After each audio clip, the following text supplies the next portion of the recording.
Nesta manhã, irmãos, quero vos trazer a palavra sobre benefícios da manifestação da graça. Está na carta de Tito, capítulo 2, dos versos 11 a 14.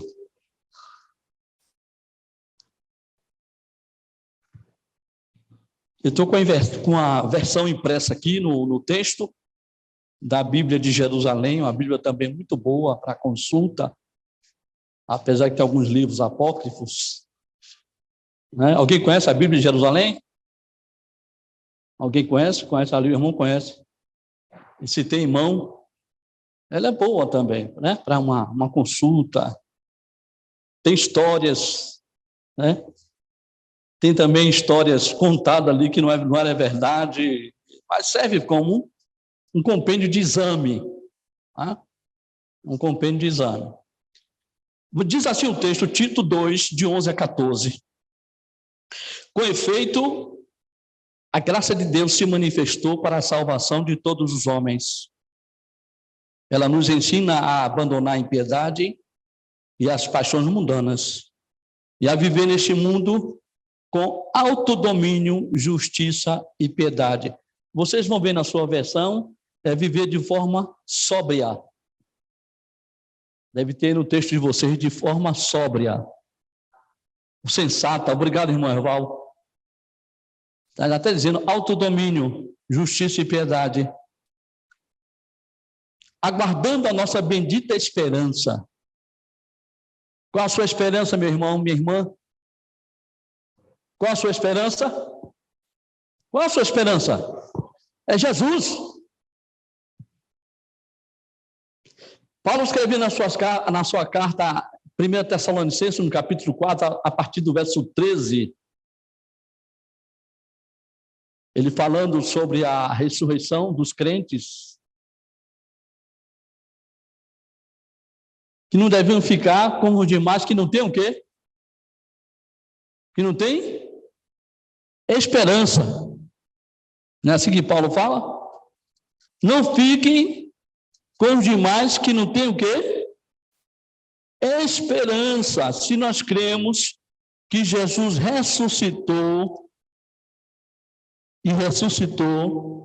e vai voltar.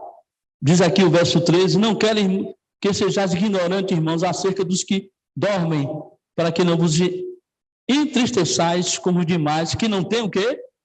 Esperança. Tem um ditado popular que diz assim, a esperança é o quê? A última o quê? A minha ressuscitou. A minha esperança está viva, irmão. A nossa esperança está viva. Que é Cristo Jesus. Então, voltando ao texto de Tito, agora o verso 14, o verso 13, aliás, aguardando a nossa bendita esperança, a manifestação da glória do nosso grande Deus e Salvador, Cristo Jesus, o qual se entregou, verso 14, a si mesmo por nós, para remir-nos de toda iniquidade, para purificar um povo que lhe pertence, zeloso pelas boas obras. Que Deus abençoe e aplique a sua santa palavra em nossos corações. Vamos orar, irmãos. Querido Deus, nós te agradecemos por estarmos aqui nesta manhã, na tua casa de oração, na comunhão com os amados, e pedimos a ministração da tua palavra aos nossos corações, pela ação e orientação do teu Santo Espírito. Sejamos edificados, fortalecidos, e me dá a tua graça, Senhor, para ministrá-la, porque sem ti nada eu posso fazer, não tenho condições, não sei como falar, mas o Senhor é fiel na sua palavra. Continua nos abençoando a tua igreja, o ministério desta, a vida do teu filho, Senhor, restaurando, restabelecendo, juntamente com a sua família. Nós oramos agradecidos por essas bênçãos, no nome glorioso de Jesus. Irmão, das 13 epístolas, ou cartas do apóstolo Paulo, Duas são dirigidas a dois dos mais fiéis discípulos dele, a Timóteo e a Tito. Diz alguns historiadores que teve mais uma carta e essa ficou perdida. Foi a terceira carta aos Coríntios. Tem a primeira, a segunda, a terceira. E talvez essa carta ficou em posse do irmão Timóteo. Mas não houve uma probabilidade fiel que pertencesse. Aquela carta aos Hebreus, alguns também chegam a declinar que talvez tenha sido o apóstolo Paulo, por causa da forma de escrever literária dele e do conhecimento profundo na questão do judaísmo. A versão de James chega até a confirmar que talvez tenha sido Paulo, chega até a confirmar, né? Pode ter sido Paulo, por causa da linguística, da questão literária, do conhecimento do judaísmo. E outros dizem que talvez tenha sido Apolo, por causa da sua eloquência na administração dos textos bíblicos. Eu particularmente, olha, não é estar aqui não, viu, irmão? No meu particular, eu concordo mais que tenha sido Paulo. Porque Apolo não se dá tanta eloquência nos textos bíblicos, até descritos dele, mas Paulo pode ser que sim. Né? Aí botaram lá, é o autor o quê? Desconhecido.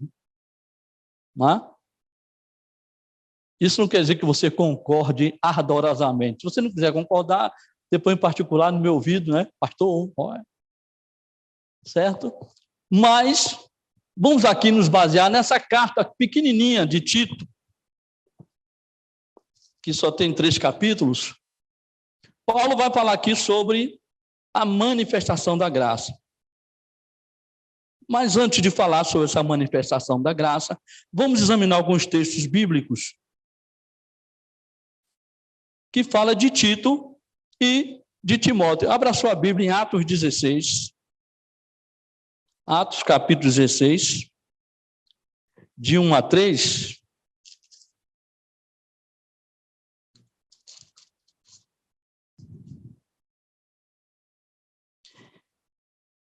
Que vai falar desses apóstolos, ou discípulos de Paulo. Ele chegou a Derbe e Listra, Atos 16, de 1 a 3, e eis que estava ali um certo discípulo, por nome o quê? Timóteo, filho de uma mulher que era judia e convertida, mas seu pai era o quê? Grego, que tinha um bom testemunho dos irmãos que estavam em Listra e em Icônio. Paulo quis que este fosse com ele, e tomando o circuncidou, por causa dos judeus que estavam naqueles lugares, porque todos sabiam que seu pai era grego. A circuncisão de Timóteo foi por causa, simplesmente, dele ser filho de uma judia, não por causa do pai. E pelo pai dele, Paulo nem... que a verdadeira circuncisão é agora onde, irmão? Nosso coração. Então, Paulo, para poder não criar uma celeuma entre os judeus, e aí circuncidou Timóteo. Né? Aquele ato que os irmãos já conhecem, já devem saber, né? Uma aliança abraâmica, uma forma de consagração, né? A palavra circuncidar, né? Para se consagrar, a marca para se consagrar a Deus. Outro texto fala aqui na segunda carta aos Coríntios, no capítulo 2, verso 12 e 13. 2 Coríntios 2, verso 12 e 13, diz assim: além disso, quando eu cheguei a Troade para pregar o evangelho de Cristo, uma porta foi aberta para mim. E eu não tive descanso no meu espírito, porque eu não encontrei Tito, meu irmão, mas ausentando-me deles, parti dali para a Macedônia. Paulo, nessa segunda carta, sempre trazendo conselhos, orientações, e Paulo estava preocupado e não encontrou ali, né, o irmão Tito, como ele gostaria de ter encontrado. Mais tarde, nas suas viagens, é que ele vai encontrar com Tito de novo. E Gálatas, a carta do Paulo aos Gálatas, no capítulo 2, o verso 1. Gálatas 2:1. Então, 14 anos depois, eu subi outra vez a Jerusalém com Barnabé, levando também Tito comigo. Tito era um aluno fiel, estava ali junto de Paulo. Gálatas 2, verso 1. Levou Tito com ele. E Tito estava ali sempre aprendendo aos pés de Paulo. Essas cartas ou epístolas, elas são diretivas para a organização e conduta das comunidades confiadas a eles, ou seja, a Tito e a Timóteo. Essas duas cartas são pastorais. A Filemon é considerada uma carta pessoal. Por quê? Porque Paulo, ele conquistou um escravo na prisão. Alguém lembra o nome dele aí? Onésimo. Lembra de Onésimo? Paulo ganhou na prisão. Passou a ser filho na fé de Paulo. Ele escreve a Filemon, dizendo para Filemon, Filemon, é o seguinte, seu escravo vai voltar para você, receba de novo, e se ele está devendo alguma coisa a mais, bota onde? Na minha conta. Olha, Paulo tinha uma conta boa, viu? Para mandar botar na conta dele. Pode, quando eu sair daqui, eu vou lhe pagar tudo. Então, aquela carta ali vem mostrar o seguinte, no sentido teológico, espiritual, que Cristo pagou a nossa dívida, botou na conta dele, e o que nós estávamos devendo a Deus foi o quê? Pago. Amém, irmãos? Você crê nessa verdade bíblica? Foi pago. É isso que vem ensinar aquela carta, apesar, mostrando como agora Onésimo tornou-se um servo de Deus, Filemão ia tratar com certeza agora como irmão, né? Não ia tratar mais assim como um servo, mas como irmão. Então, foi um conselho de Paulo, né? Uma carta mais assim pessoal do que pastoral. Então, podemos ver no texto bíblico, né? Da carta de Paulo a Filemão. É por isso que se tornou, irmão, costumeiro desde o século XVIII chamá-las de pastorais, porque foi endereçada a dois pastores, Timóteo e Tito. A epístola a Tito lhe foi enviada quando se achava em Creta. Está muito relacionada com Timóteo no que diz respeito aos temas tratados e ao estilo literário, ou seja, aconselhamentos. Depois da saudação inicial, vamos ver a saudação inicial, nessa mesma carta de Tito, no capítulo 1, de 1 a 4. Nessa mesma carta de Tito, capítulo 1, de 1 a 4, diz assim, Paulo, servo de Deus e apóstolo de Jesus Cristo, segundo a fé dos eleitos de Deus e o conhecimento da verdade, que é segundo a piedade, em esperança da vida eterna, a qual Deus, que não pode mentir, prometeu antes do começo do mundo. Mas a seu tempo manifestou a sua palavra pela pregação que me foi confiada segundo o mandamento de Deus, nosso Salvador. A Tito, meu próprio filho, segundo a fé comum, graça, misericórdia e paz da parte de Deus e Pai e da do Senhor Jesus Cristo, nosso Salvador. Então, Paulo traz essa saudação a Tito, mostrando a confiança que ele tinha em Tito para ministrar algumas orientações em Creta. No verso 5, aí que ele diz o porquê ele escreveu essa carta. Veja o verso 5 desse capítulo 1. Por esta causa te deixei em Creta, para que pusesse em ordem as coisas que ainda restam e estabelecesse presbítero em cada cidade, como já te mandei. Olha só. Aí no verso em diante que ele começa a dar orientação, como deve ser o bispo, como deve ser a família do bispo. Essa orientação, Paulo dá essa carta para Tito. Foi isso que eu te deixei em Creta, porque naquela comunidade judaica cristã, ainda de gentios cretenses, estava havendo uma confusão ali. E Paulo pediu a Tito que botasse tudo em ordem. Ele instrui ao seu discípulo sobre as condições pessoais que deverão ser achadas nos crentes, especialmente chamados a assumir responsabilidade na igreja. Como ele fala aqui de colocar presbítero, né? A palavra presbítero vem de pessoa madura. Presbo quer dizer ancião, pessoa madura, que tem maturidade. Então, Paulo orienta a Tito que venha ordenar presbíteros ali. Mas o que Paulo fala nessa carta é que venha dar orientação, especialmente nos chamados, a assumir responsabilidade na igreja, e também a repreender aos insubordinados, pauradores, frívolos, enganadores, especialmente os da circuncisão. Olha só, os judaizantes sempre estavam ali o movimento, querendo mostrar que a circuncisão é que era um meio de se salvar, e Paulo estava chamando a atenção a Tito, olha, não permita que isso continue aí.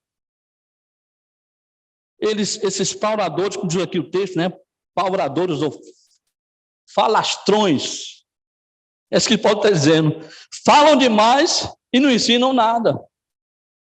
Só ficam colocando regras, leis.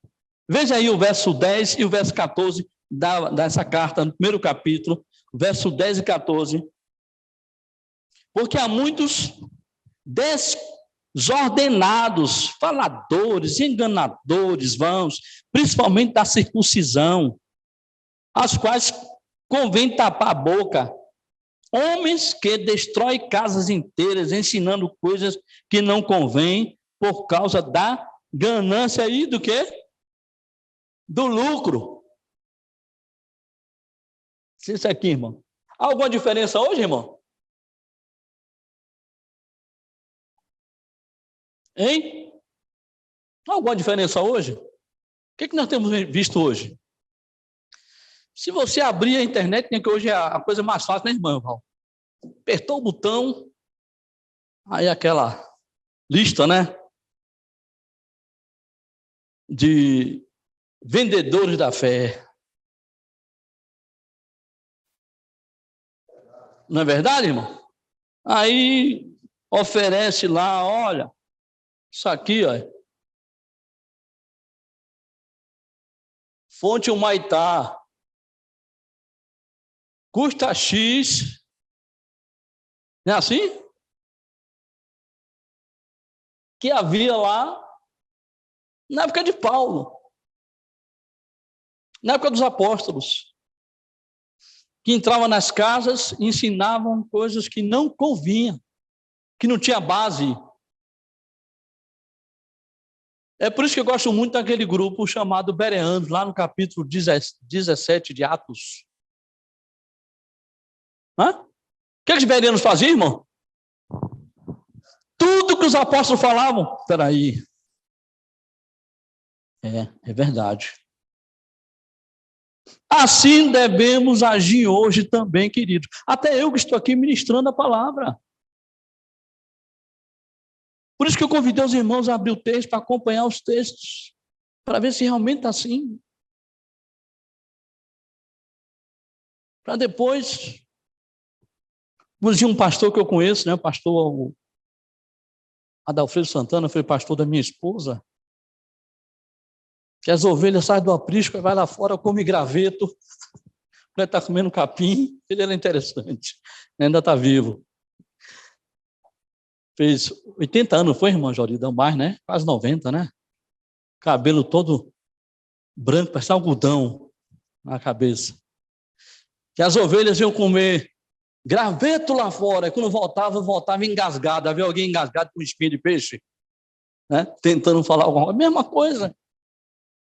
Para depois o pastor tentar tirar os gravetos, porque se engasgou. Falta de exame, né, da palavra de Deus.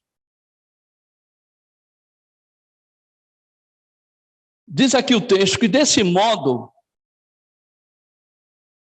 Paulo falando sobre aqueles que estavam trazendo transtorno, falando demais, ensinando coisas que não sabiam, principalmente impondo a ideia da circuncisão, se refere a um lado a falsos mestres que, com seus ensinamentos, transtornam casas inteiras. Imagina, destrói famílias. Se não tiver cuidado, irmãos, o falso ensino destrói famílias. Lembra no período chamado G12? Alguém lembra aí? Alguém recorda? Quando começou a entrar, quando chegou aqui, foi o que aconteceu, irmão?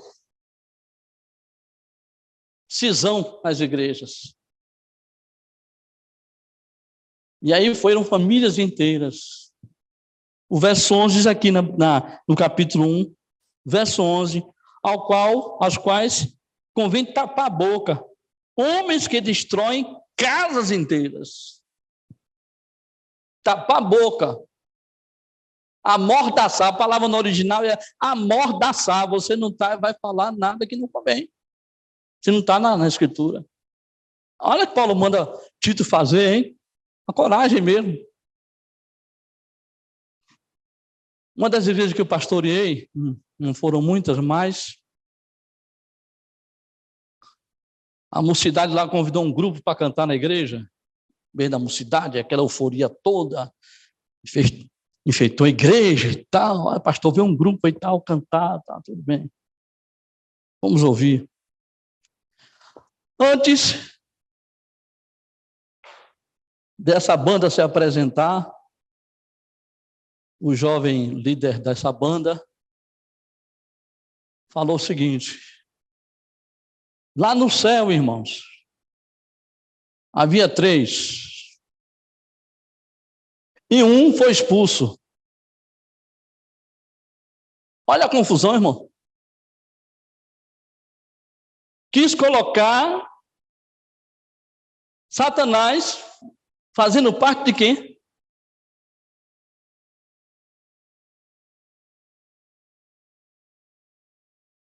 Nós sabemos que é Deus, Pai, Filho e Espírito Santo, são os 3. Ele tirou um para botar quem? E esse foi expulso. Irmãos, cantou lá algumas músicas rapidinho, depois que saiu, não ficou nem para ouvir a mensagem, a ministração da palavra. Não ficaram lá. Depois chamei a mocidade, chamei a igreja. Irmãos, pelo amor de Deus, não façam mais isso, não. A Bíblia diz que os 3 concordam no céu. O Pai, a palavra e o Espírito. E os 3 são um. Como é que diz que um foi expulso? Então, alguns que dizem amém, misericórdia. Falta de conhecimento, irmão. Senhora, por favor, não traz mais essa banda para cá, não. Eu não sei se a banda era de laranja, acho que era de limão, porque falar uma coisa dessa é uma amargura. Deu amargo. É? Giló. Né, ainda dá, mas mesmo assim, trava, né? Giló não dá para engolir. É verdade. Então, irmão, devemos estar cientes, como diz aqui o texto. E, por outro lado, as atitudes hostis adotadas pelos alguns membros da numerosa colônia judaica de Creta. Olha a situação. Atitudes o quê? Hostis. O que é uma pessoa hostil? Uma pessoa que não tem o quê? Senso de respeito. Não tem empatia. Veja aí os versos de 11 em diante.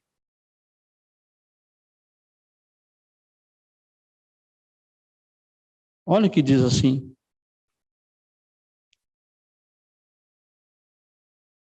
As quais convém tapar a boca, homens que destroem, o capítulo 1, verso 11 em diante, destroem casas inteiras, ensinando coisa que não convém por causa da ganância do lucro. Um deles, seu próprio profeta, disse: os cretenses são sempre mentirosos, bestas ruins, ventre preguiçosos. Este testemunho é verdade, portanto, repreende-os severamente para que sejam sãos na fé, não dando ouvido a fábulas judaicas, nem aos mandamentos de homens que se desviam da verdade. Para os puros, todas as coisas são o quê? Puras. Mas para os contaminados e infiéis, nada é puro. Antes, até a sua mente e consciência estão contaminados. Esse grupo, irmão, trazia todo esse transtorno na igreja de Creta. Como diz aqui o texto. E um deles se achava profeta. Um deles se achava profeta. A má fama dos cretenses era proverbial. Olha o provérbio que tinha entre os cretenses, irmãos. Olha o provérbio que tinha entre os cretenses. Diz aqui o texto. E Paulo, citando a esse respeito, ele fala de um poeta grego chamado Epimênides, de Knossos, século 6 a.C., intelectual grego, que em tempos antigos foi considerado um dos 7 homens mais sábios da Grécia. Carta de Paulo a Tito, introdução e comentário, página 105, segunda edição, Pedro Moura, a quem chama de profetas e se expressa com dureza inusitada, cretenses sempre mentirosos, feras terríveis, ventres preguiçosos. Irmãos, havia entre os cretenses, ou em Creta, a ideia de creatinizar. Creatinizar era se colocar como, entre aspas, um bom mentiroso.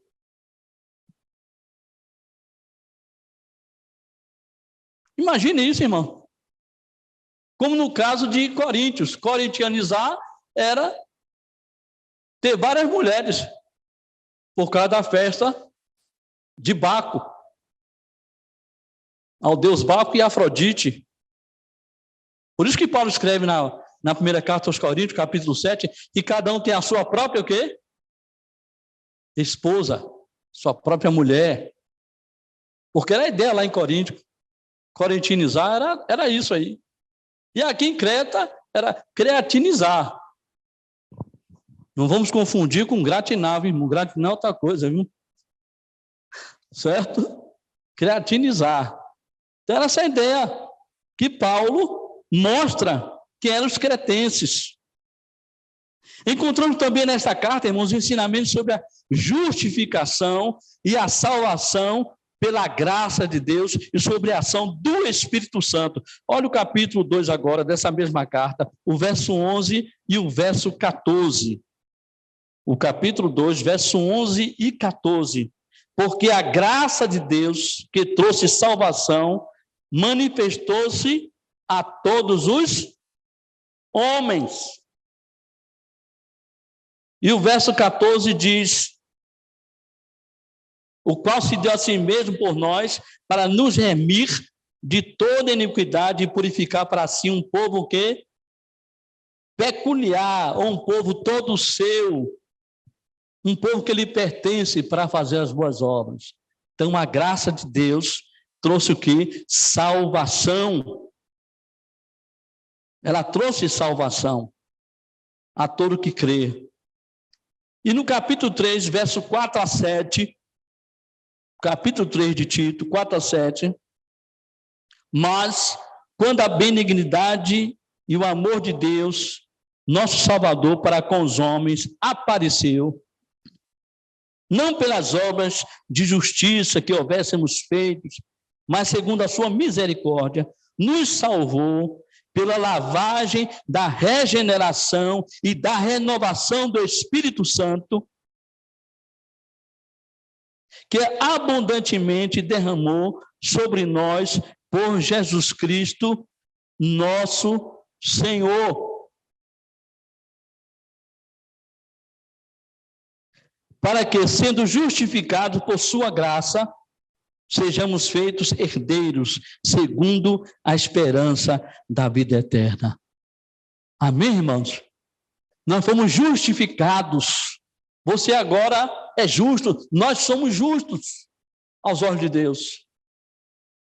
Porque Jesus nos justificou. Na carta aos Romanos, capítulo 8, verso 1, diz o quê?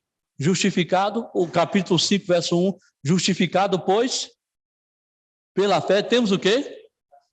Paz com quem? Com Deus. Aí o verso diz assim, por esta graça nós temos entrada gratuita. Olha que maravilha. Eu e você agora podemos ir na presença de Deus a hora que nós quisermos. Não precisa mais de um intercessor humano. Temos um sumo sacerdote, Cristo Jesus. No capítulo 10 de Hebreus diz que lá que o véu, que ele foi rasgado, ele foi ferido. E quando ele foi ferido, lá em Hebreus fala que podemos agora ter um novo acesso, um novo caminho. Ô, irmão, que maravilha! E quando nós entramos na presença de Deus, nós nos sentimos alegres, felizes, sabe por quê? Porque Ele nos recebeu em Cristo. Não porque nossas obras merecem nada, irmão. Se não fosse a misericórdia do nosso bom Deus e Salvador, Jesus Cristo, o que seria de mim? O que seria de você? Eu não estaria aqui. Esse pastor que eu citei, o pastor Adalfredo Santana, ele uma vez contando uma ilustração, ele disse, irmão, não está na Bíblia. Mas vou contar o seguinte, perdoe, ilustração.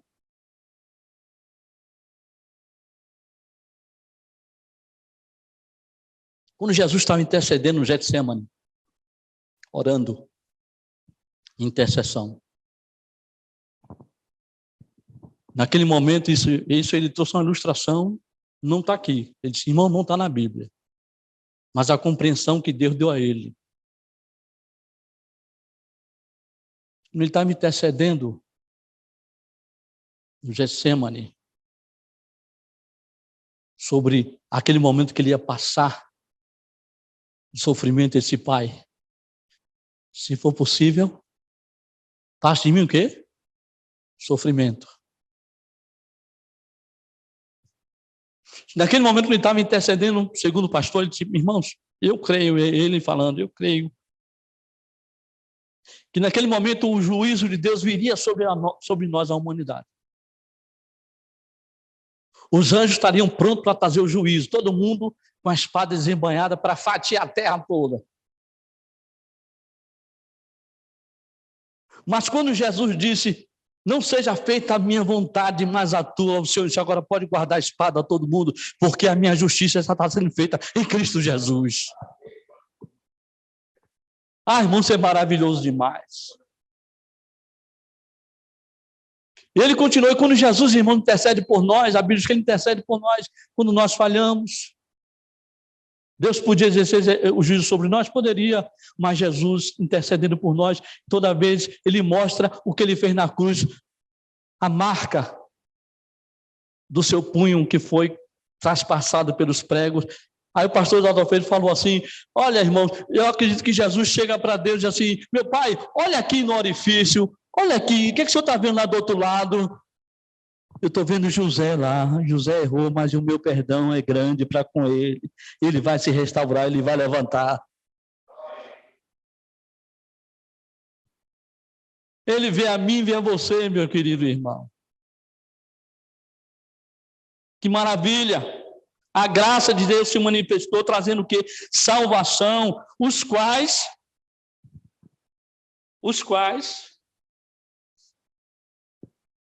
fundamento a exortação sobre a ação do Espírito Santo. O Espírito Santo, irmãos, é que intercede por nós.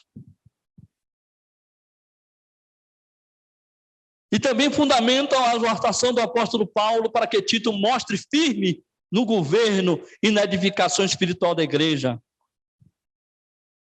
No capítulo 3, de 1 a 3, diz assim: admoesta-os que sejam submissos aos principados e potestades, que obedeçam aos magistrados e estejam preparados para toda boa obra, que a ninguém falem mal, nem sejam contenciosos, mas bondosos, mostrando toda a mansidão para com todos os homens, porque também nós éramos, noutro tempo, tolos, desobedientes, enganadores, servindo a várias concupiscências e prazeres, vivendo em malícia, inveja, odiosos, sendo-nos odiados e odiando-nos uns aos outros. E o verso 8 a 11 diz assim, do capítulo 3: esta é uma palavra fiel, e estas coisas quero que deveras firme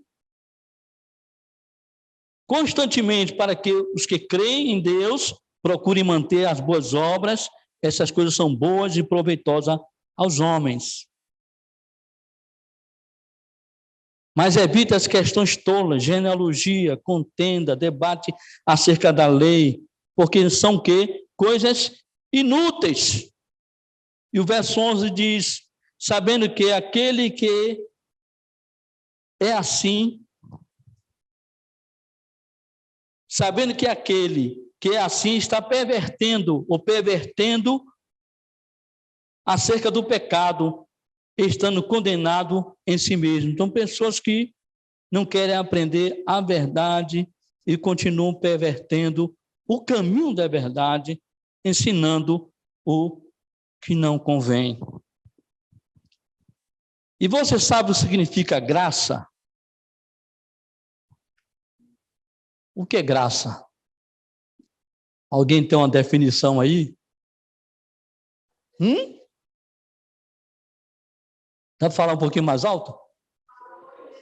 Favor imerecido, né? Foi sintetizado a palavra graça. Tem uma extensão muito grande. A palavra graça, ela vem de um termo jurídico, que é o perdão a um condenado sem ter nenhum prestígio de misericórdia. É assim Deus conosco. Quantas vezes nós ouvimos tantas coisas terríveis, né? Daqueles que fazem coisas, né? Terríveis. Aí nós mesmos falamos assim, merecia mesmo castigo, né? Não é verdade, irmãos? Vamos ser sinceros. Né? A nossa natureza humana diz assim: bem feito, merecia. Não é? Realmente, segundo a lei, merece ser punido. Mas a graça de Deus, ela é muito maior do que isso, do perdão jurídico. A graça de Deus, segundo um dicionário que eu procurei examinar, foram dois. O de Cândido de Figueiredo, dicionário português da língua portuguesa, graça significa benevolência, favor, mercê, perdão, dom sobrenatural, como meio de salvação ou santificação, segundo Cândido de Figueiredo. E segundo o dicionário da língua grega, Strong, a palavra graça, traduzida, vem de caris. Caris. Quando os apóstolos saudavam a igreja, eles diziam, graça e paz. Não é assim que nós falamos aqui? Graça e paz. Eles falavam, caris eirene. Graça e paz. Paz eirene. Graça e paz. Aí, caris, a palavra graça, significa boa vontade, amável bondade, favor, da bondade, misericórdia, pela qual Deus, exercendo sua santa influência sobre as almas, volta-as para Cristo, guardando, fortalecendo, fazendo com que cresçam na fé cristã, conhecimento, afeição e despertas ao exercício das virtudes cristãs. Olha quanta coisa é a graça, hein, irmão? Quanta coisa é a graça. É isso que Deus faz conosco, irmão. Tanta benevolência, tanto favor, tanta bondade, que nós ficamos só agradecendo, louvando, e se puder dizer, Senhor, não mereço, e é verdade, não merecemos, irmãos. Isso, não merecemos. É a graça de Deus. Então, vimos aqui duas descrições e duas formas de compreender o que é a graça, melhor dizendo, um termo muito usado pelo salmista para descrever o caráter de Deus. Até o salmista usou também essa palavra. Veja lá, Salmo 6, verso 4. Salmo 6.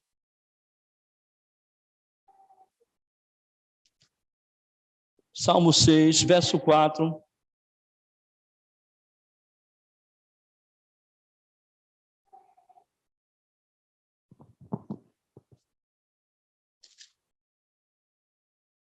Seis, 4. Olha o que diz aqui o texto. Tem o quê?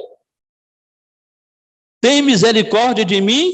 Salmo 6, verso 4. Tem misericórdia de mim, ó Senhor, porque sou fraco. Ó Senhor, sara-me, porque os meus ossos estão aborrecidos. Salmos 6, verso 4. Tem misericórdia, olha aí, pedindo a graça de Deus aí. Tem misericórdia. Depois, Salmos 40, verso 11. Salmos de número 40, verso 11.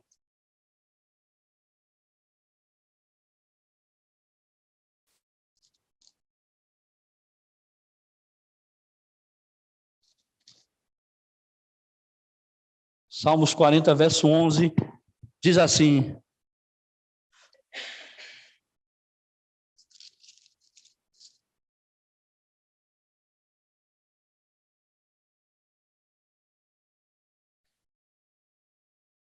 não detenhas as tuas ternas misericórdias de mim, ó Senhor, que a tua benignidade e a tua verdade continuamente me preserve. Olha o que o salmista diz: não detenhas as tuas ternas misericórdias. Pedindo ao Senhor que o Senhor continue estendendo a sua misericórdia. Salmo 62, para você entender o que significa graça, tanto no Novo como no Antigo Testamento. Salmo de número 62.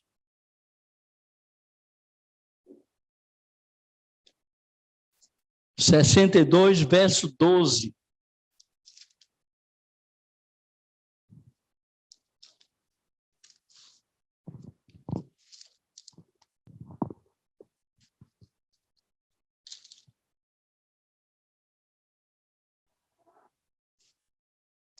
Diz assim o texto: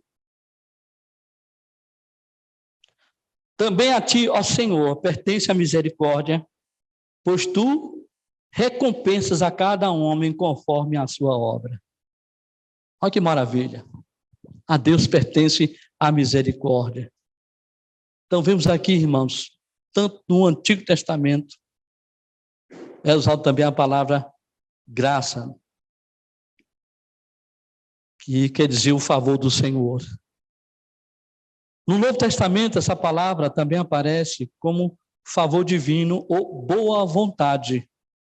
embora também signifique o que traz grande alegria ou dom gratuito. Vocês lembram quando o anjo do Senhor veio e anunciou o nascimento de Jesus, lá no capítulo 2 de Lucas? Se você abrir no capítulo 2 de Lucas, verso 10. Lucas 2:10. Diz assim o texto: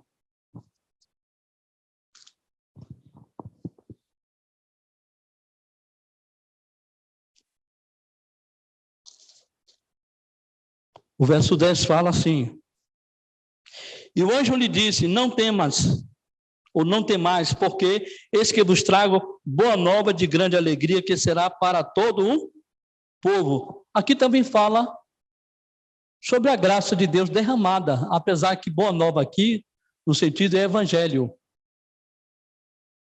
Mas está dizendo da graça de Deus, do favor divino, para com todos os homens. Diz assim o texto. Aí diz assim no verso 11: porque vos nasceu hoje, na cidade de Davi, um Salvador, que é Cristo, o quê? O Senhor. O Salvador, que é Cristo, o Senhor. E o verso 14 fala assim, nesse mesmo texto de Lucas 2: e todos que ouviram se maravilharam das coisas que foram o quê? Encontradas ou contadas pelos pastores. Então vemos aqui que os pastores ficaram alegres. Aí diz o texto: glória a Deus, verso 14, glória a Deus nas alturas, e paz na terra, e o quê? Boa vontade para com quem? Para com os homens. Boa vontade. Alguns textos dizem homens de boa. Já ouviram esse texto? Homem de boa vontade? O ser humano, irmão, não tem boa vontade, não. Foi uma má tradução aí nessa hora. O texto correto é boa vontade para com os homens. A boa vontade de Deus qual foi? Ter mandado quem? Jesus. Para com os homens. Então vemos a manifestação da graça de Deus. Aí Efésios 2, verso 8 e 9, creio que os irmãos já conhecem esse texto. Pela graça sois? Por meio de quê? Isso não vem? É dom de quem?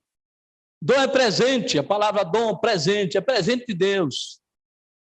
Aí o verso 9 diz assim: não vem das obras, para que ninguém o quê? Se glorie. Eu mereço. Pelo contrário, diz o texto que Deus já preparou essas obras, para que nós agora o quê? Andássemos nela, o verso 9 de Efésios 2. Então, pela graça, sois salvos. Jesus, irmãos, é a manifestação viva da graça de Deus. Deus interviu nesse mundo para trazer a salvação a toda a humanidade.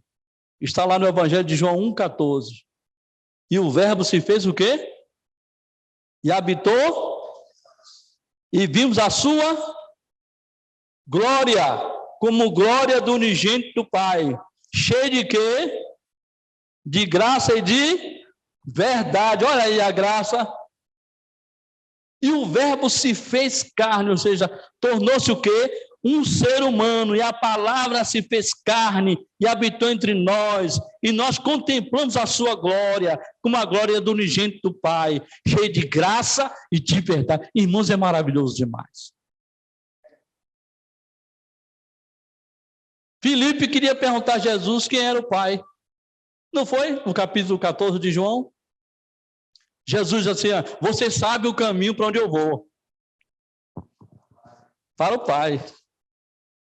Aí Filipe: Senhor, mostra o Pai. Isso nos basta. Aí Jesus olhou para Filipe e disse: Filipe, quanto tempo eu estou andando com vocês, vocês não viram nada ainda, não? Quem está olhando para mim, está olhando para quem? Para o Pai. Olha que maravilha. Olha a glória de Deus aí revelada. O verbo se fez carne, ou seja, tabernaculou-se, tornou-se um tabernáculo vivo. Mais tarde, Paulo escrevendo aos Romanos, capítulo 6, 23, 23, que todos pecaram, capítulo 3, 23 de Romanos, todos pecaram e o quê?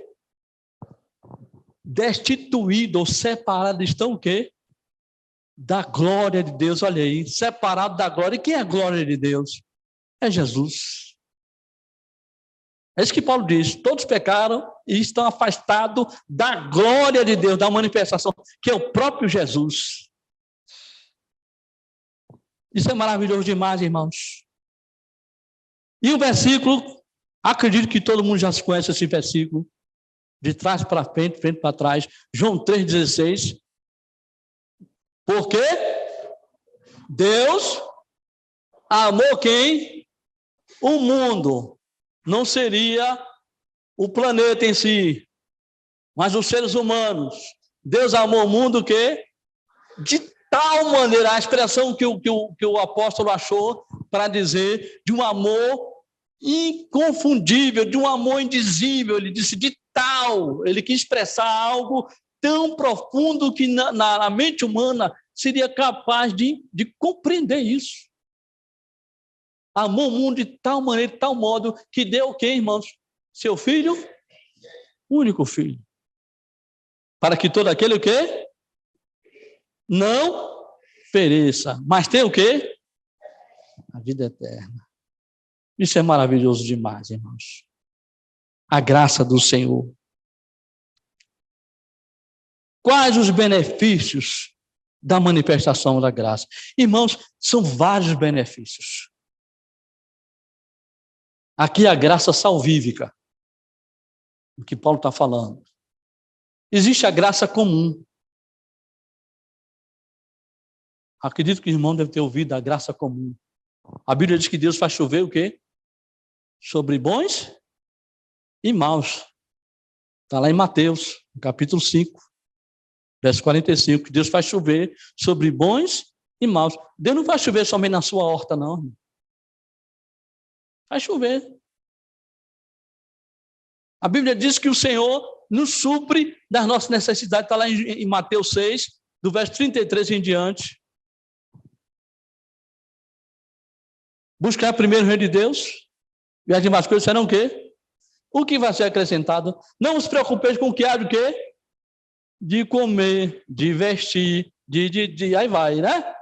Não é assim? Essas coisas, os gentios se preocupam, ficam aflitos. O que é que eu vou comer hoje? O que é que eu vou vestir? E aquela coisa toda. Irmãos, o crente é suprido por Deus.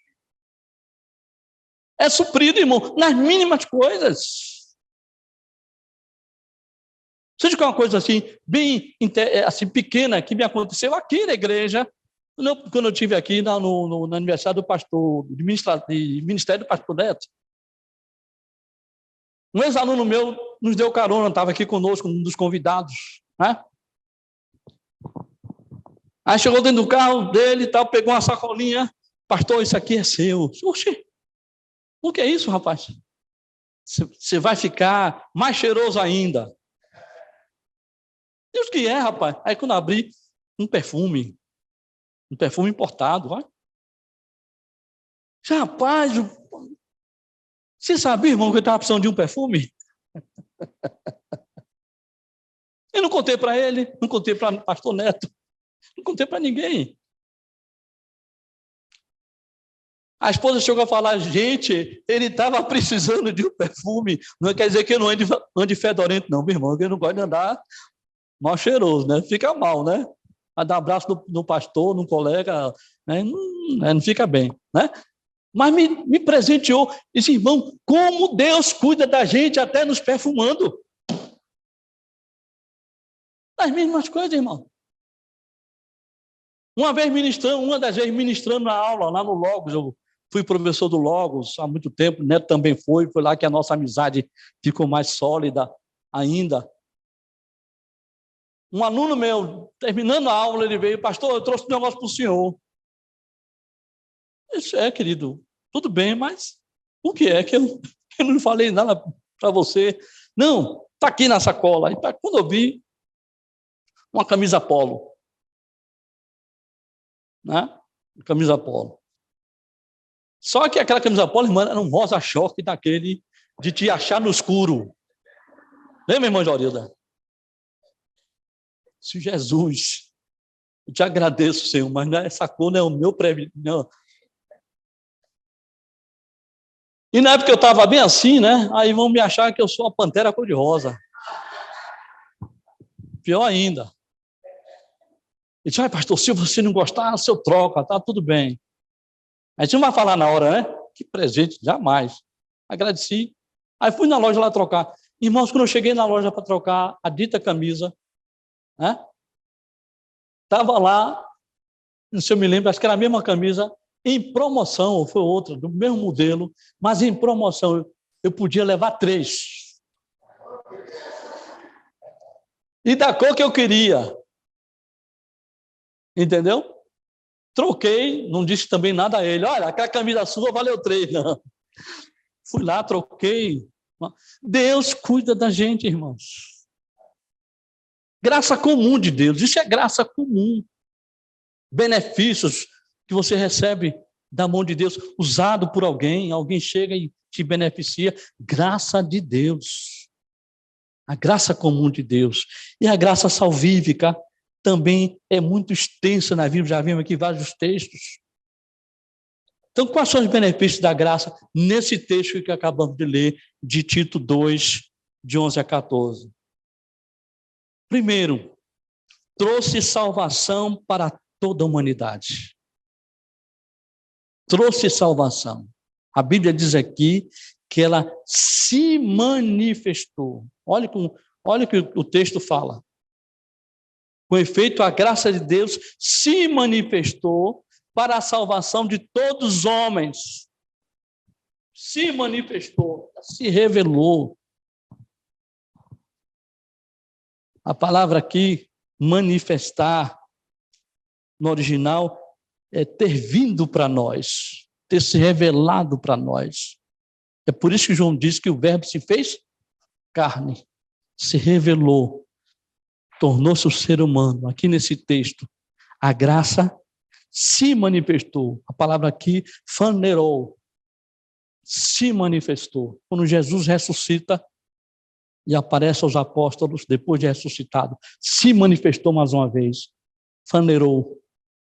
Ele veio ao encontro da gente. Olha que maravilha. A graça tornou-se possível. A graça tornou possível a libertação do pecado e da morte a todos os homens.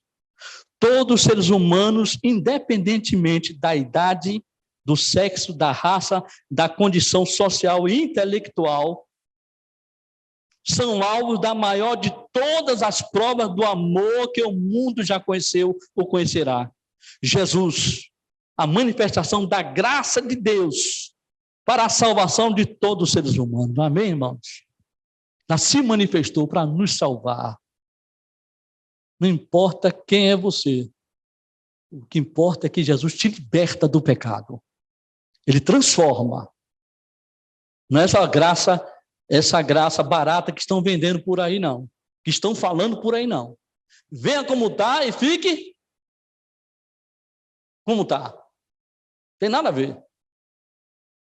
Venha como está e Jesus transforma. Jesus liberta. Abra a sua Bíblia, Efésios 2. Preocupe não, irmão, vamos para casa já, viu? Efésios 2, o verso 4 e 5.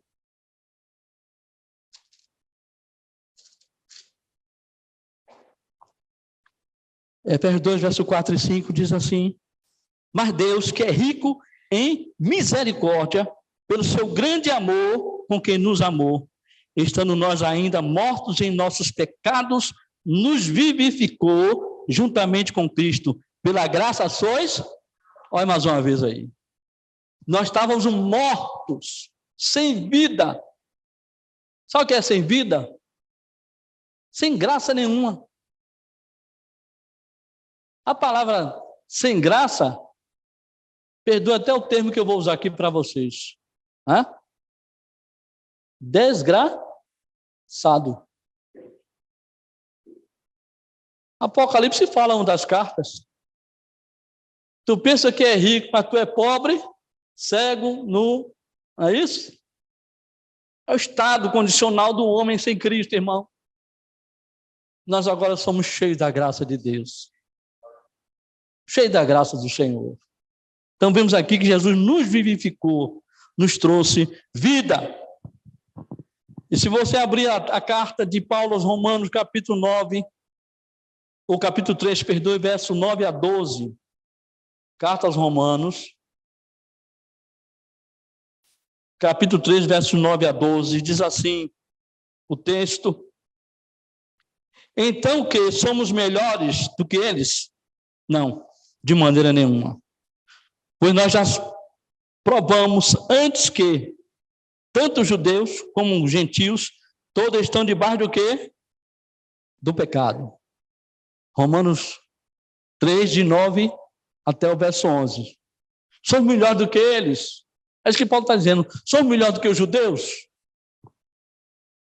Que estava havendo uma confusão aqui sobre a questão de guardar ou não guardar a lei. E Paulo fala, somos melhores do que eles? Não.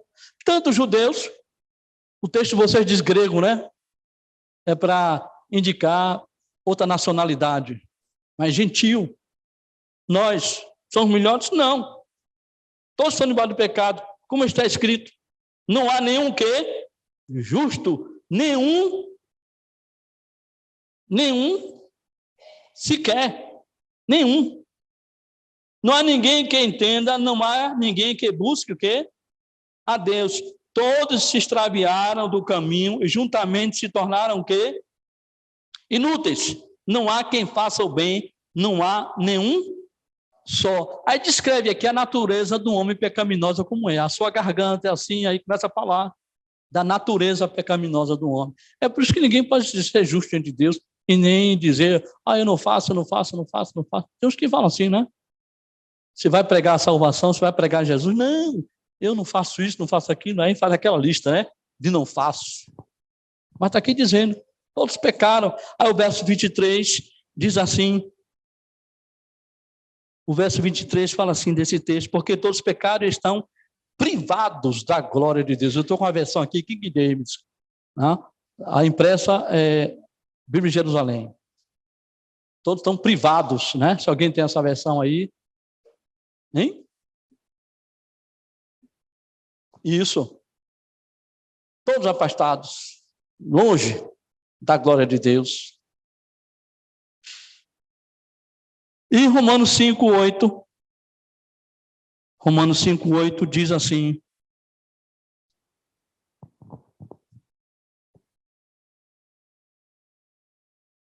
mas Deus demonstra o seu amor para conosco, em que, sendo nós ainda pecadores, Cristo morreu por nós. Se não fosse isso, irmãos, prova de Deus para conosco, Cristo morreu por nós, sendo nós ainda pecadores. Segundo benefício aqui nesse texto de Tito, no capítulo 2, que é o texto básico que nós estamos aqui, está no verso 12. Segundo benefício da graça diz, ela nos ensina a abandonar a impiedade e as paixões mundanas e a viver neste mundo com autodomínio, justiça e piedade, ou seja, de forma sensata, de forma sóbria. Ela nos ajuda, é sinal que sem ela não somos capazes. Somos falhos. Meu pai falava assim para mim na infância, não aponte nada para ninguém que você tem 3 contra você. Você aponta um, aí você tem 3 aqui, ó. É sinal que não podemos acusar ninguém, porque somos tanto pecadores como aquela pessoa. Então, essa graça, ela nos ajuda. Ela primeiro transforma, nós vimos aqui, transforma, ou traz salvação, perdoe, agora transforma o pecador em nova criatura. Na segunda carta aos Coríntios 5,17 diz assim: pois se alguém está em Cristo, é o quê? Nova criatura. As coisas velhas, tudo. Olha que maravilha. Tudo ficou lá atrás. E agora se fez novo. Significa viver devotado a Deus de modo santo, justo, em distinção dos padrões ditados pelo mundo. Olha o que diz aqui a transformação da nova criatura. É viver devotado a Deus de modo santo, justo, em distinção dos padrões o quê? Ditado pelo mundo. O que é que nós temos visto por aí, irmão? O que é que temos observado? Os moldes que o mundo tem tentado impor, até na igreja. E a igreja tem que tomar a sua posição. Não, a Bíblia diz isso e é isso que eu vou fazer. Tenta nos amoldar.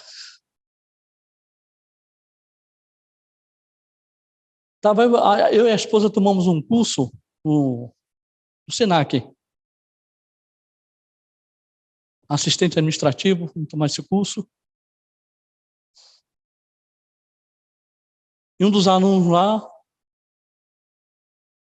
fazia parte desse grupo chamado LGBT.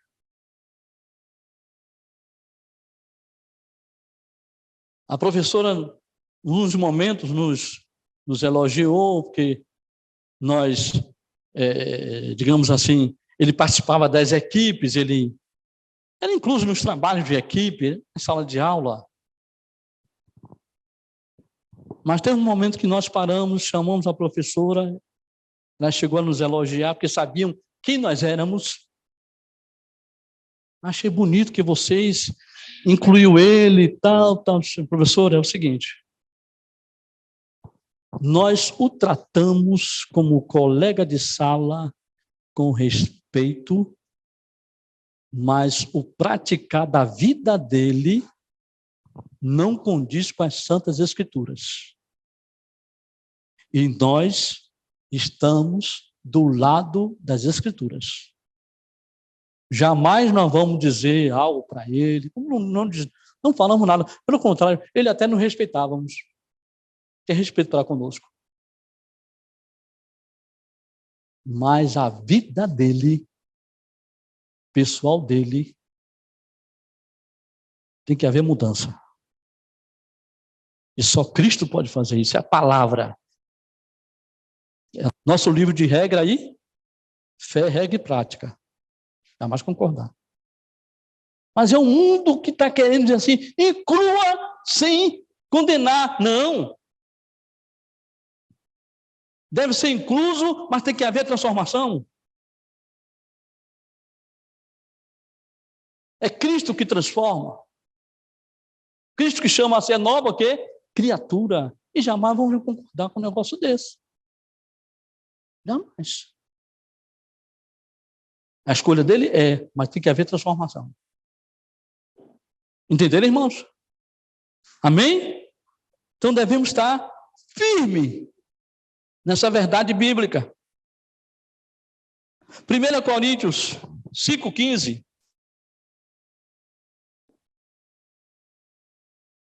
1 Coríntios 5,15.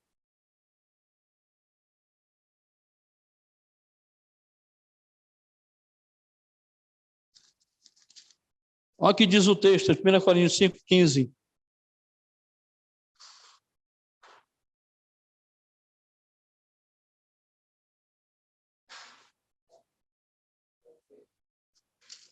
É o 13, aliás, perdoe, irmão. Mas Deus julga o quê? Os que estão de fora, portanto, apartai dentre vós essa pessoa perversa.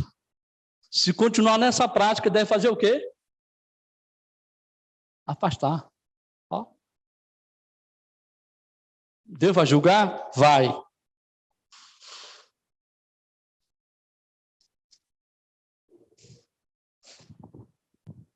Olha o que diz aqui, nessa mesma carta dos Coríntios, no capítulo 10,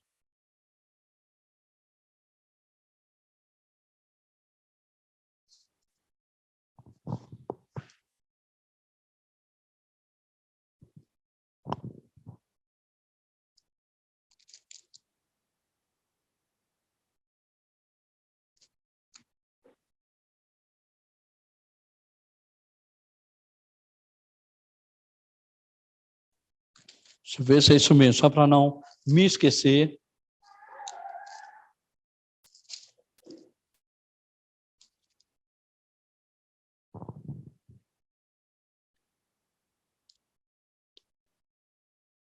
Diz assim o texto.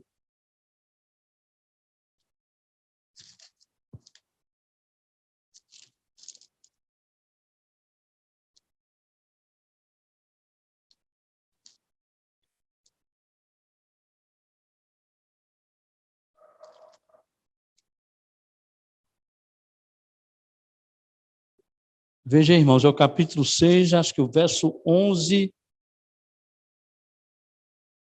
É o capítulo 6, verso 9 em diante. 1 Coríntios 6, 9 em diante.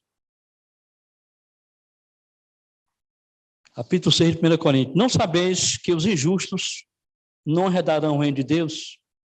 Não vos enganeis. Aí a lista que Paulo fala. Nem os fornicadores, aqueles que praticam sexo antes de casar. Fornicadores. Nem os idólatras, nem os adúlteros, nem os efeminados, ou seja, a tradução de vocês, deve ter homossexuais, efeminados, nem os que abusam,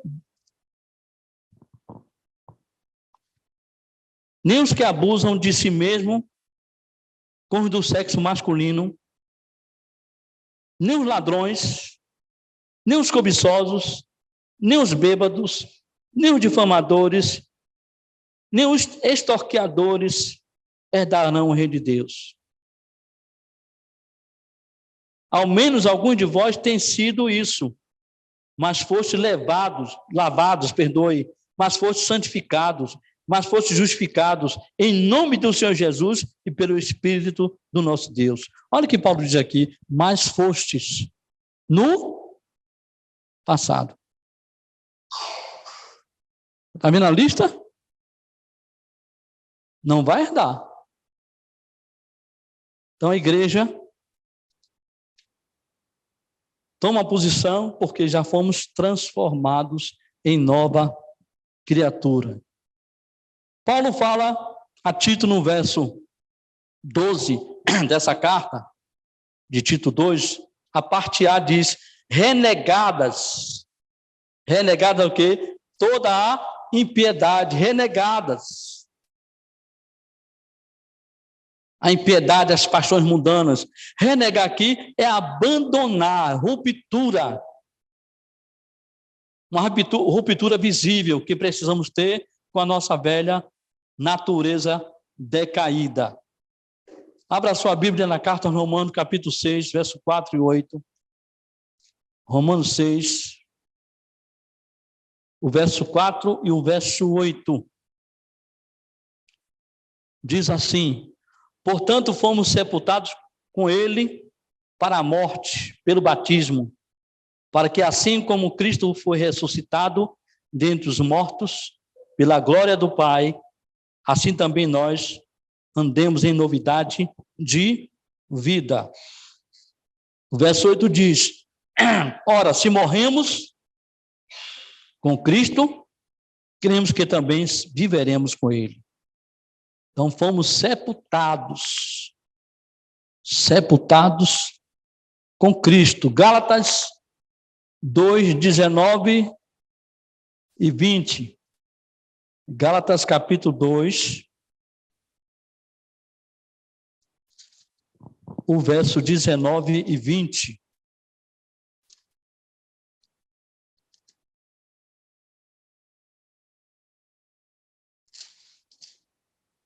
Gálatas 2, 19 e 20 fala assim,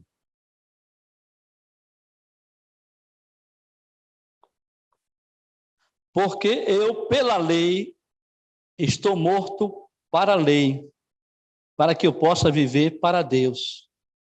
Estou crucificado com Cristo. Não obstante, eu vivo, porém, não eu, mas Cristo vive em mim. E a vida que agora vivo na carne, vivo pela fé no Filho de Deus, que me amou e se entregou a si mesmo por mim. Olha o que Paulo diz. Que ele não vivia mais, mas ele vivia para Cristo. Já foi morto, já estava morto pela lei. Mas agora eu vivo. E a vida que eu vivo na carne, viver aqui na carne, irmão, não é viver pecando. A vida que eu vivo na carne não quer dizer não. A vida que eu vivo naturalmente, você trabalha, você estuda.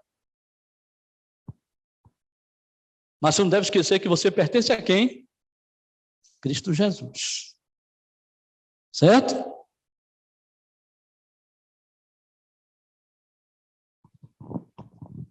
E por último, o terceiro benefício que a graça traz, segundo esse texto de Tito 2, de 11 a 14, traz a esperança. Olha que maravilha, traz esperança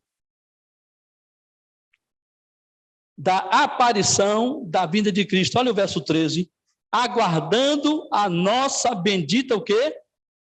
Esperança, a manifestação da glória do nosso grande Deus e Salvador Jesus Cristo. Irmãos, devemos ter em mente sempre isso. Cristo vai voltar a qualquer momento e devemos aguardá-lo. Aguardar a vinda de Jesus. A qualquer hora, irmãos, a trombeta vai o quê? Vai tocar. E devemos estar com nossos ouvidos prontos para ouvir, irmãos. Se eu tiver sepultado, uma trombeta soar, Paulo diz lá, na primeira carta aos Tessalonicenses, a partir do verso 13, capítulo 4, verso 13, que os tiverem morrido em Cristo, o Senhor vai tornar a trazer, ressuscitará. O pastor, mas voltar lá na glória? Vai, mas vai voltar para ressuscitar. Caso você esteja sepultado, eu esteja sepultado. O Senhor fará que o nosso corpo mortal seja vivificado, como Paulo disse na primeira carta aos Coríntios, no capítulo 15, que ele trata da ressurreição, que é num piscar e abrir de olhos. Seremos transformados, irmão, que maravilha. Se eu estiver vivo, você estiver vivo, vamos ser transformados. Aí Paulo diz lá na carta aos Tessalonicenses que nós não precederemos que dormem. Se eu estiver vivo, você estiver vivo, ser transformado, vamos lá à frente, não. Vai todo mundo junto, até que ressuscitou, vai subir juntamente para se encontrar com Jesus, a glória. Olha só que maravilha, irmão, os nossos corpos transformados. Adeus, corpo frágil, como Paulo disse, o que é mortal vai tornar-se mortal, o que é fraco vai se tornar robusto, forte. O que é mortal, irmãos, é isso aqui, isso é morre. É o corpo, o que é mortal vai se tornar imortal. E serão transformados e vão viver com o Senhor para sempre, irmãos. Essa esperança, a manifestação, a terceira manifestação, traz esperança da aparição da vinda de Cristo, aguardando. É um ensino escatológico da graça, que aponta para a obrigação de esperar. A palavra aparição, o texto diz, ou manifestação, epifaneia. Tem 3 palavras no grego para explicar sobre a manifestação de Cristo.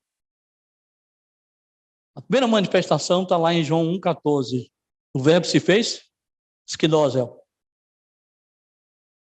Se fez carne. Tabernaculou-se. A segunda que nós vemos aqui, epifaneia. Ele vai aparecer. A última palavra, parousia, vinda repentina. Lá na glória, nas nuvens. Estaremos com o Senhor. Que maravilha. Por essa esperança bendita. Refere-se à vinda de Cristo, não somente àquela que já aconteceu, mas também ao grandioso retorno do céu para a terra, que ocorrerá no porvir. Porque na esperança, diz Paulo lá em Romanos 8, Se você puder abrir sua Bíblia, Romanos 8, 24, 25. Porque na esperança, Romanos 8, verso 24, 25. Porque na esperança somos salvos. Ora, a esperança que se vê não é esperança. Pois o que alguém vê, como esperará? Ou como espera?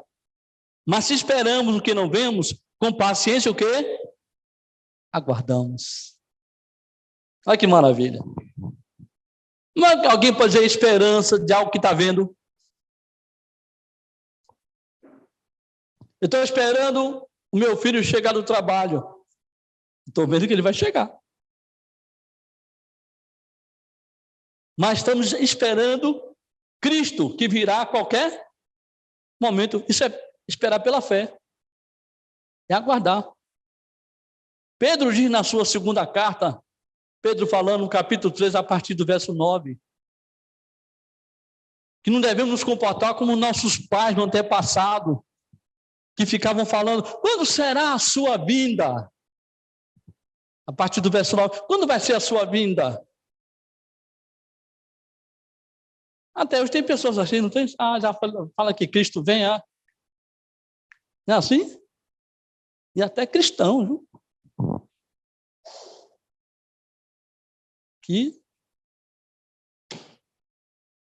Mas devemos aguardar, irmãos, olha, a vinda de Jesus com alegria e com esperança. A graça apareceu na encarnação. A glória vai aparecer na sua segunda vinda. Na encarnação, a graça salva. Na segunda vinda, a glória julga.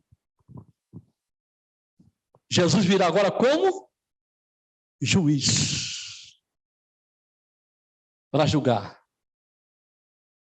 Lá no Evangelho de Mateus, capítulo 25, mostra que haverá separação entre bode e ovelha.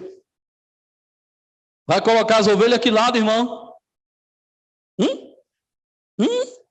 Direita. Fala com vontade mesmo. E os bodes? Aonde? Na esquerda.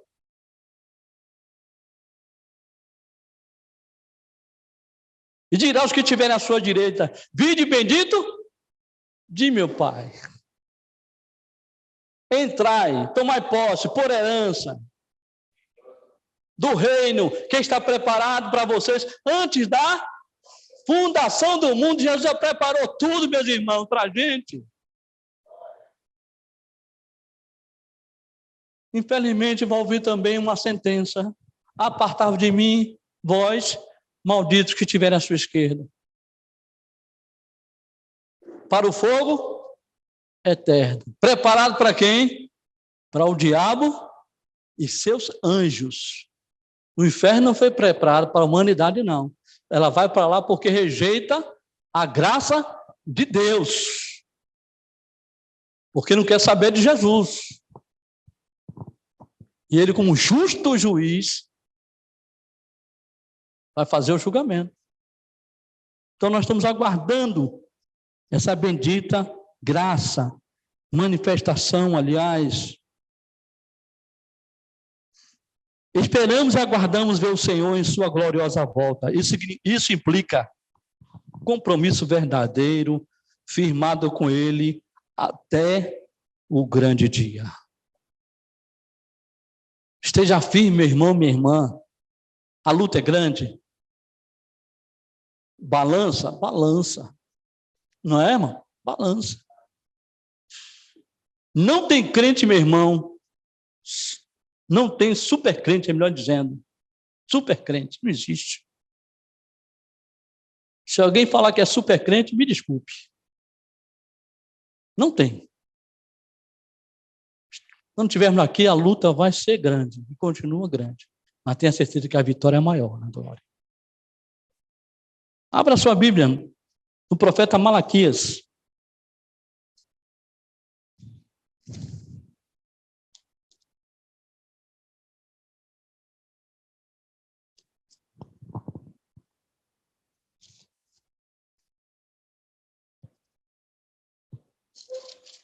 Malaquias, capítulo 3, verso 2 e 3, diz assim: mas quem poderá permanecer no dia da sua vinda.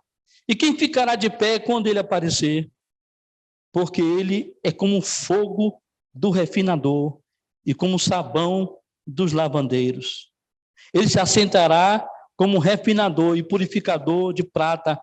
Ele purificará os filhos de Levi e os purgará como ouro e como a prata, para que eles possam oferecer ao Senhor uma oferta em justiça. Jesus já veio, irmãos, e nos purificou.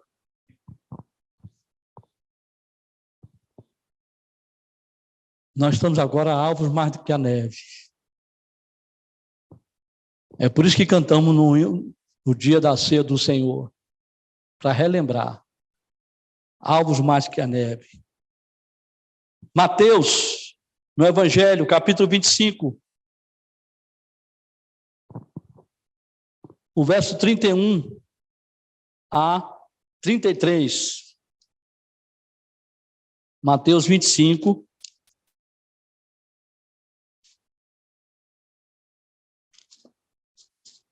Verso 31 a 33 diz assim: quando o Filho do Homem vier em sua glória, e todos os santos anjos com ele, então ele se assentará no trono da sua glória. E diante dele serão reunidas todas as nações, e ele separará uma das outras. Um pastor divide os suas ovelhas dos bodes. Ele colocará as ovelhas à sua direita, mas os bodes à esquerda.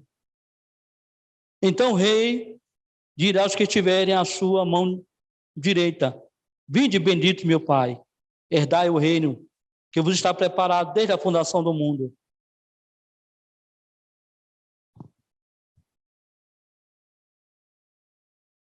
A promessa que o Senhor fez aqui.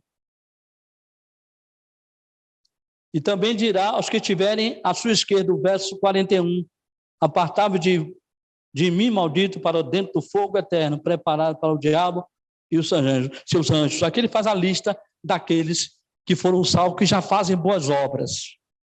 Aqui a salvação não é pelas boas obras.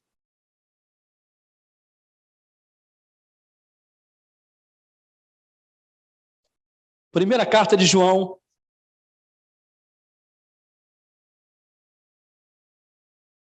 capítulo 2.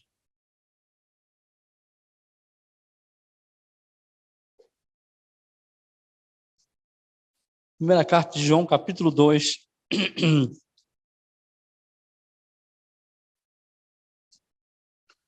Verso 15 a 17 diz assim: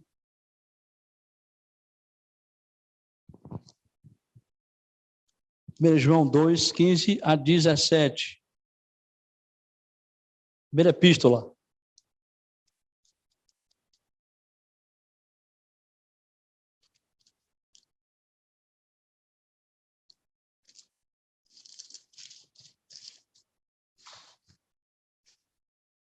O texto nos fala assim, irmãos: não há mesmo o mundo, nem as coisas que estão no mundo.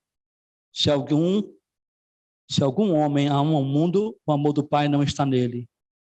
Porque tudo que está no mundo, a concupiscência da carne, a concupiscência dos olhos e o orgulho da vida, não é do Pai, mas do mundo. E o mundo passa, e a sua concupiscência, mas aquele que faz a vontade de Deus permanece para sempre. E nessa mesma carta, capítulo 3, o verso 2 e 3. E qualquer homem que tem nele essa esperança, purifica-se a si mesmo, assim como ele é puro. Verso 2, aliás, depois o 3. Amados, agora somos filhos de Deus, e ainda não se manifestou o que haveremos de ser, mas sabemos que quando ele aparecer, haveremos de ser semelhantes a ele, porque haveremos de vê-lo assim como ele é. E qualquer homem que tenha nele essa esperança, purifica-se a si mesmo, assim como ele é puro. Olha que maravilha, irmãos, essa promessa, que ainda Não somos agora, mas seremos quando ele se manifestar. Semelhante a ele, ou seja, um corpo glorificado. O corpo semelhante ao de Jesus. Seremos e veremos como ele é. Da forma, da maneira que ele é. Ele ressuscitou em carne, ressuscitou sim. Mas no corpo glorificado. Lembra na ressurreição, no capítulo 20 e 21 de João? Quando os apóstolos estão a porta trancada, e Jesus se manifesta, Alefanderou, se manifesta a eles. Eles ficam pensando que é o quê? Um fantasma. Mas Jesus, para provar que não era fantasma, tem alguma coisa para comer? Por favor, me dê para eu comer. Era para provar que era ele mesmo. Não porque fez uma viagem longa lá do céu e, né, chegou cansado da viagem, nada disso. Para provar que ele tinha ressuscitado. Quem não estava naquele dia? Alguém lembra aí o apóstolo que não estava naquele dia? Hein? Tomé. Passou uma semana, mas antes de chegar essa semana que passou, os apóstolos com aquela euforia, com aquela alegria, olha, vimos o mestre, ele ressuscitou, esteve aqui, comeu conosco. Aí Tomé disse o quê? Se eu não tocar na sua ferida, não tocar no seu lado que foi ferido com a lança, eu de modo nenhum vou crer. Não acabou de falar, Jesus se manifesta. Ele, como um Deus onisciente, sabe de todas as coisas. Tomé, vem cá. Não sou ninguém contar para ele, não. Olha, Jesus, Tomé duvidou do Senhor, não. Vem cá, Tomé. Com aquele amor dele. Tomé, toque aqui, onde os cravos entraram.